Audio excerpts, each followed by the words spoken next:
Okay, let's talk about beer tasting techniques. So first off, you have to use a glass. That's non-negotiable. You can't really taste beer out of the can, out of the bottle. You wouldn't drink wine out of the bottle. I mean, you shouldn't, or it's not done. Let's just say that. And it's the same principle, right? So we lose a ton. Even drinking beer out of the can or the bottle, you're really losing a lot of the experience there. It preferably don't use a cylindrical glass. So pint glasses are obviously, they're required for Guinness. They are appropriate in a bar or a pub, but for tasting, they're really not ideal.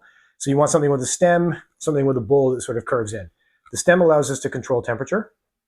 We can move our hand up here, add a little body temperature to the beer, move it down here, keep it away, right? So we've got regulation.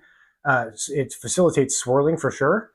And the shape of the bowl allows volatiles to sort of commingle and then collect in this headspace. And of course, that's what we're really after. So I'm partial to these Tecu glasses. I like the shape of them. I like the way they feel. I like this sort of curved lip, but that's just sort of me and my personal preference. These stem tulips are totally fine. And then, of course, a wine glass serves the same purpose. So if you don't have any of these glasses and all you have is pint glasses or mugs, wine glass is perfectly acceptable. And so when we assess beer, the first thing we're going to look at is the color and the clarity, kind of like a diamond. We just want to make sure that, first of all, there's nothing weird floating around in there. That's probably a pretty good thing to look for. But we're also looking at the color and sort of just, and that's an assessment, but it's part of tasting. And it's, of course, it might give us some premonitions as to what it's going to taste like, and that might predispose us to some biases. But either way, it's essential. And then the second thing we're going to look for are the aromas. And then we're going to put it all together in our mouth and sort of create a full picture. And so with the aromas, we're not really, we're looking for the three major inputs. And I'm talking about standard beers here. So something that's got fruit added, obviously we're looking for that fruit. If it's, aged over juniper branches, we're going to be looking for that as well. But we're talking about something that's got sort of the four main hops, water, malt, and yeast. And so we're looking for any yeast character, esters and phenols. We're looking for any hop character. So we're looking for those hop aromas, and we're looking for any of the malt-derived aromas as well. Water plays a much lesser role. In certain beers, you're going to get a little bit of minerality that might come through in the nose. It's usually quite subtle, but we're not looking for a lot from the water, so it's really the main three that we're looking for in our assessment. And then once we enter into the mouth, we're looking for, of course, sweet, bitterness, and sour. Salt will only come into play if it's added, so things like a gosa. Umami is not coming into play unless there's something wrong with your yeast, in which case you might want to put that beer aside and get a new one.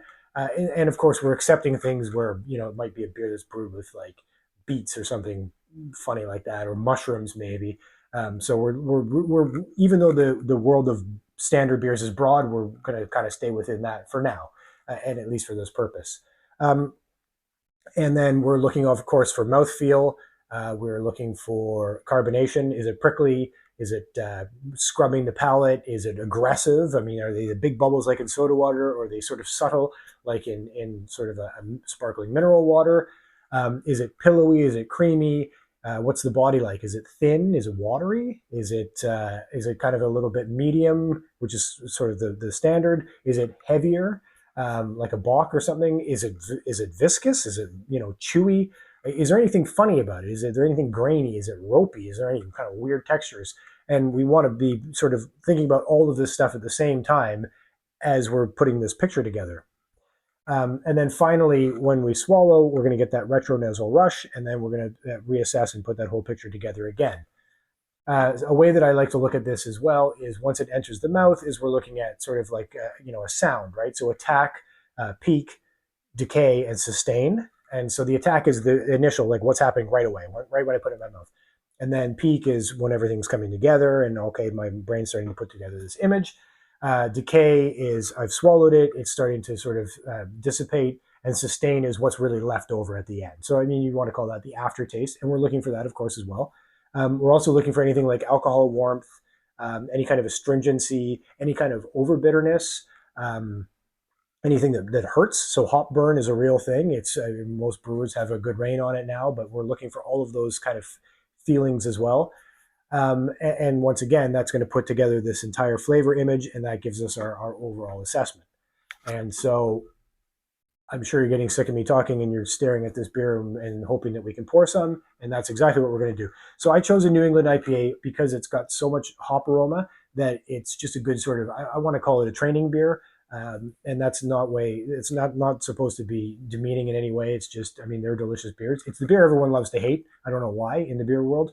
They are quite good. They're refreshing and they really are a showcase for hops. So let's get started. So here's how I'm going to pour it. I'm going to go straight down the middle of the glass, nothing dainty. I don't need to be too aggressive. I don't need a giant, glass of foam, but I want to get about that much beer in there.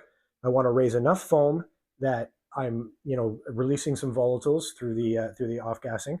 And the first thing we're going to do is, so in generally people would do like call it a drive-by sniff. That's fine. You can do that.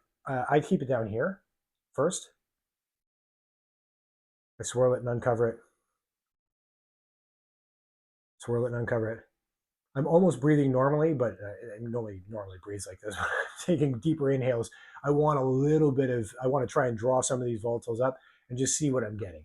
And so on something like a Munich Helles, I wouldn't be getting very much. On this, I'm getting fruit, but I'm going to just call it that, general fruit, like kind of a fruit salad. Okay, now I want to get a little bit closer, so I'm going to go and do the drive-by. Yeah. So now I'm getting citrus fruit.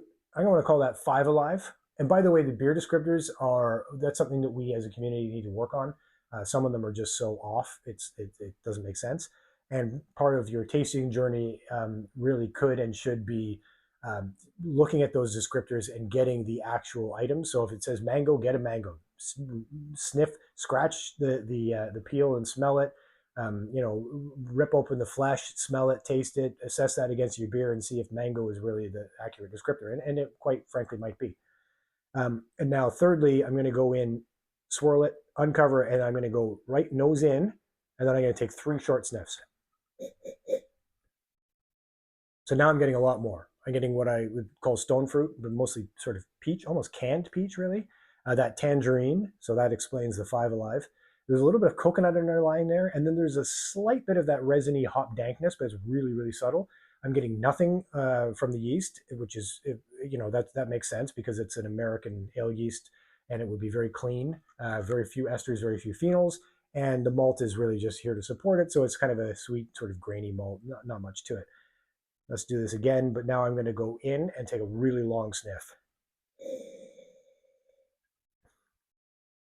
So I'm getting more coconut and more of that canned peach, and the tangerine starting to fade in the background. So we're sort of getting a different picture here, right? But I'm able to really dissect this a little more with those sniffs. And now I'm going to go into the mouth, and of course I won't be able to talk. Last time I tried this, I choked on the beer, so let's just, you already know what to do. Here we go.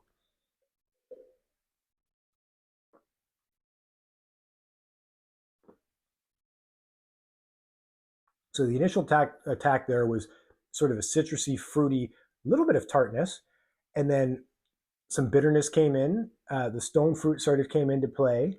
Then as I swallowed it, all of that really light sweetness disappeared. The fruit kind of stayed a little bit, and now the bitterness is just lingering. I'm getting more of the coconut. It's a kind of a creamy coconut, by the way. It's an interesting taste. Bitterness is still there, but it's not aggressive. And that's a nice dry finish. Anyways, those are the tasting techniques. And that's what we're going to be doing on this series as we go through every beer style that I can possibly find. And I hope to see you next time. Until then, stay thirsty and stay curious.